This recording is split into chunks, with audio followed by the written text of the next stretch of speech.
All right, everybody. Good Monday morning. Back to business as usual as a Seahawks YouTuber. I said what I needed to say earlier this morning on the elephant in the room, and I'm not backing off of it, but I am going to acknowledge the fact that me making 5 videos a day about it would get old. So instead, we're going to be moving on to business outside of the Pete Carroll elephant in the room and talk about the draft. We're going to talk about not the next big highlight of the offseason because we do have to get through free agency, but probably the biggest highlight of the offseason for any offseason is draft stuff. And after yesterday's results, we now know exactly where we're going to pick with, I think, all of our picks, but certainly our top picks. So let's go over exactly where things sit after yesterday's win over the Cardinals and discuss the ramifications of all of our picks, not just the top pick.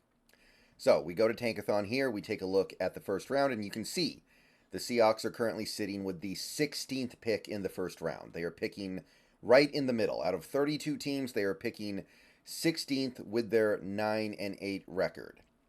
If we had lost yesterday, if we had lost the game yesterday to the Cardinals, we would have picked 14th because our strength of schedule is high. So, yeah, I'm not really sweating that element of it. I already said that in my post-game video, but just to kind of reiterate that, like, are we really going to sit here and root for this team to lose games so we can gain 2 spots in the middle of the first round? That doesn't make any logical sense to me. Now, some people have pointed out that, hey, Arizona would have gone down a spot in the draft if they had won that game. They would have gone down to 5 instead of 4, and okay, maybe there's a little something there, but still, we're talking about one spot. Like, if Arizona has a player they really, really like, they would probably just trade up to get him anyway. So, I, I just don't think these little margins add up to that much. So, I'm more than happy for the Seahawks to get a win that may not seem like it means that much. Maybe it seems like it doesn't even mean anything.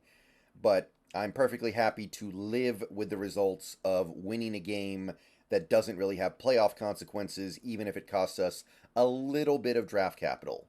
We are talking about, we are splitting hairs here. All right, so that's our first round pick. It comes in at 16. But I also want to talk about the full draft order from Tankathon here.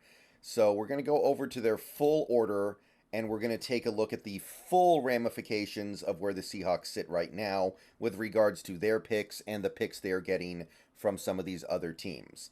And it's not too bad. So, like I said, we're picking 16th.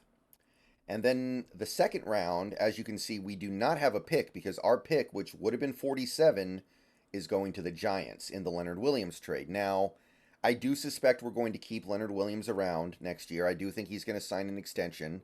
It's going to be expensive. It's going to be uncomfortable, but it's going to be fair. It's going to be fair based off the way he played. He played great football for us this year. We just couldn't take advantage because the rest of the defense was so bad. But I do think we're going to keep Leonard Williams around. But the question is, would you rather have Leonard Williams making big money, or would you rather have had this 47th overall pick? That's a your mileage may vary situation. You go to the consensus big board right now.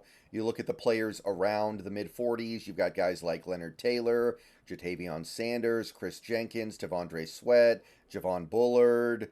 You've got some names there that I would be pretty into. You know, I love Tavondre Sweat. I really like Chris Jenkins too.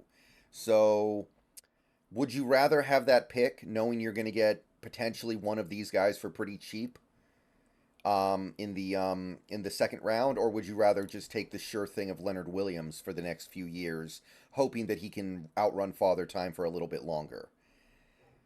I'd probably rather have the pick at this point, but I do think Leonard Williams is an awesome player, and I don't think we're going to regret having him for at least a couple of years here. So, willing to live with that for sure.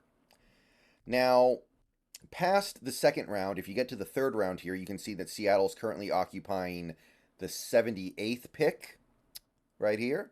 And they're also occupying the 81st pick, which they're getting from the Saints. So before this year started, I said that in order for that third round pick we got in the trade last year to be juicy, both the Broncos and the Saints would have to miss the playoffs. Well, that's exactly the result that we got. Now, the Saints had about as good a season as you can have while still missing the playoffs. They won 9 games. But we still ended up with a pick near the middle of the third round. Not exactly in the middle, but near the middle of the third round, which is pretty good. I'm pretty happy with that. By the time the compensatory picks come out, it probably will be right. Oh, okay. Well, the compensatory picks actually have already come out, so this actually is a pick right near the middle of the third round in its totality. So that's not too bad given the fact that we knew we were likely to get a later third rounder out of that trade.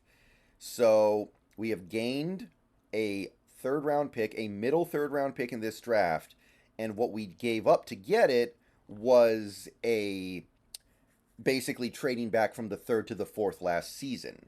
So that's the next question we kind of have to answer. Was that trade back worth this pick? You go to the 2023 draft class, you scroll down to where our pick was. Denver, when they traded up with us, they got Riley Moss, who didn't really do that much this year, so that worked out. You look at some of the names that got picked between Denver's third round pick and our fourth round pick. There are some guys who have played good, like a chain, or I don't know how to pronounce it. Devon Achane, Achan. I'm not sure, but he had a good season. Trenton Simpson looks pretty, I'd say at least interesting for this Ravens team. Seems like he's going some places. Jair Brown was pretty good, I guess. You got Kobe Turner. He looked pretty good. I really like Darnell Washington. He didn't do anything this year, though. Michael Wilson had a nice year for the Cardinals, 500 yards. There are some guys here for sure. There are a few names, but very quickly here, Jacorian Bennett, I liked him. Keely Ringo, I liked him. Seattle's pick comes up here with Anthony Bradford. And Anthony Bradford, we'll see where that goes. We'll see where that goes. I like him. I'm intrigued by him. But admittedly, we haven't exactly seen a ton yet.